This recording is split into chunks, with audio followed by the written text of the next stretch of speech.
はいどうも皆さんこんにちは。今回は昭和初期の外交についてお話ししていきます。前回の動画は日本国内についてのお話でしたが、今回の動画は視点を広げて日本と国外のお話です。若槻礼次郎が金融恐慌に対応していた頃、日本と国外の関係はどうなっていたのでしょう。ということで、まずは当時の政治状況から確認していきましょう。昭和時代が始まった時の政治状況は、2つの大きな政党が競い合っている状況でした。立憲政友会と憲政会です。その2つの政党はお互いに考え方が違っており、国内向けの考えとしては、立憲政友会の方が国民が政治に口出しをするのは良くないという考えが強く、民主主義に否定的。憲政会の方が国民が政治に参加すべきだという考えが強く、民主主義に肯定的な傾向があります。反対に国外向けの傾向としては、立憲政友会の方が国際社会と協調すべきだという考えが強く、平和主義に肯定的。憲政会の方が武力を使ってでも権益を守るべきだという考えが強く、平和主義に否定的な傾向があります。つまり2つの政党が民主主義と平和主義を分かち合っていたのです。このような傾向は立憲政友会の原敬と憲政会の加藤孝明を例としてみたら分かりやすいでしょう。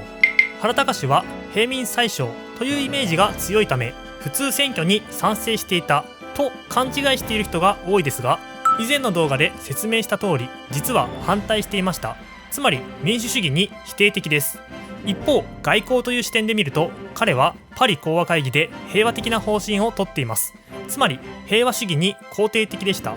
対する加藤孝明はどのような人物かというと、以前の動画でお話しした通り、普通選挙法制定を推し進めた人物の一人でした。つまり普通選挙に賛成していて、民主主義に肯定的です。一方、外交という視点で見ると、彼は第一次世界大戦への参戦を推し進めたり、21か条要求を行ったりしています。つまり平和主義に否定的でした。そんな相反する方針を持った政党が手を結んだのが第二次護憲運動です。護憲3派には立憲政友会と憲政会以外にも革新クラブが名を連ねていましたが、後に革新クラブは分裂して立憲政友会に合流しています。つまり第二次護憲運動を超簡略化すると、考え方が違う2つの政党がある状況で、立憲政友会が民主主義で妥協、憲政会が平和主義で妥協したことで、両者が手を取り合うことに成功。民主主義的な普通選挙と平和主義的な協調外交を実施するようになる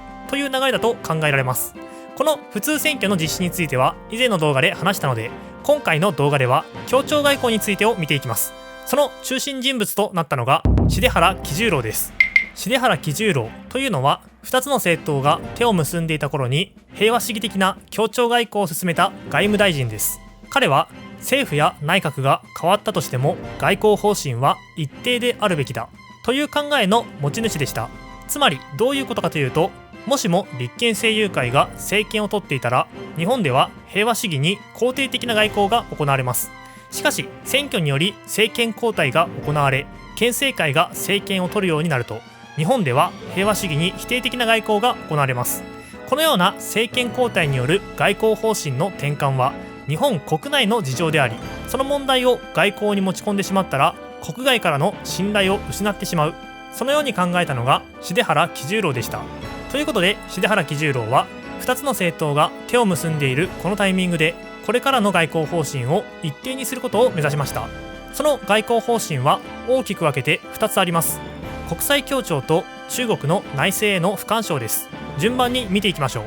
まず国際協調についてです。国際協調は読んで字のごとく、国際的に協力し調整していこうという意味です。世界中には様々な国があります。そうなると絶対に利害の対立が起こりますが、その利害の対立が起きた時にも穏やかに問題を解決していこうと考えたのが重原喜重郎でした。つまり日本は自分の権利や利益を守る、その代わり他の国の権利や利益も尊重するという考え方です。この時に特に重視されたのはアメリカとソ連でした。当時のアメリカは日本にとって最大の貿易相手国。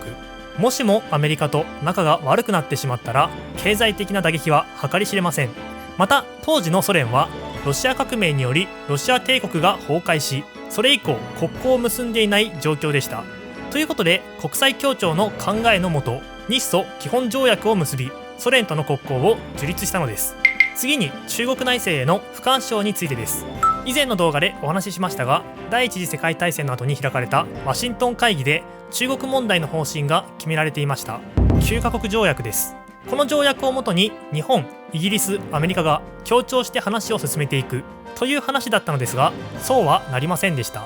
当事国である中国はできるだけ早く列強に奪われた権益を取り返したいと考えており、イギリスは中国における権益を返したくないと考えて強硬姿勢をとっており、アメリカは中国がかわいそうだと考えて過度な同情を寄せていました。さらに日本は中国には武力的干渉をしない、外交交渉によって日本の権益を守っていくという方針を徹底していました。要するに各国がバラバラの考え方をしていたということです。こうして9カ国条約に基づく協調関係はもろくも崩れ去り、東アジアの国際情勢は新たな段階に向かっていきます。さて、このような出原喜十郎による外交を出原外交と呼びます。日本国内の政界、財界、言論界はこの出原外交をおおむね支持しましたが、全ての人に支持される政策というのは存在しません。今回も支持しなかった勢力がありました。軍部の一部や国家主義団体です。彼らはアメリカが日本の対外発展を抑えつけている、協調外交はアメリカに屈服するものだとして不満を持つようになりました。そんな時に日本とアメリカの関係がさらに悪化するような出来事が起こります。日本人移民排斥です。これまでの日本はアメリカとの関係が悪化しているのを見て、日本からの移民を自主的に規制していましたが、ついにアメリカが帰化不能外国人の入国を禁止したことにより、日本人の移民も禁止されてしまいます。こうなると軍部の一部や国家主義団体が騒ぎ始めます。やはりアメリカは日本を押さえつけている、協調外交は弱腰外交だと非難するようになり、日本国内でアメリカへの反発が高まっていきました。これによってワシントン体制はアメリカが日本を抑え込もうとしているものだ、日本はそれを打ち破らなければならないという意識が日本国内に広がっていきました。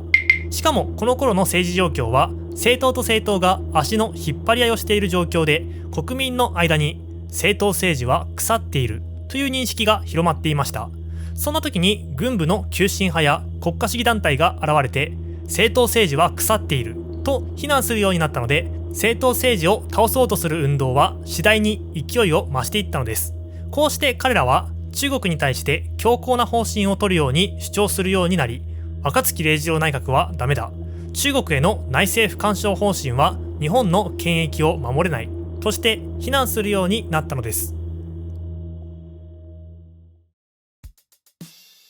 さて、いかがだったでしょうか。前回の動画で昭和初期の内政、今回の動画で昭和初期の外交を見てきました。若槻礼次郎内閣がどのように始まってどのように終わったのかを理解できたと思います。さて、憲政会の内閣がダメだったとなると、次に成立するのは政友会の内閣です。ということで次の動画では田中義一内閣についてお話ししていきます。それではまた次の動画で。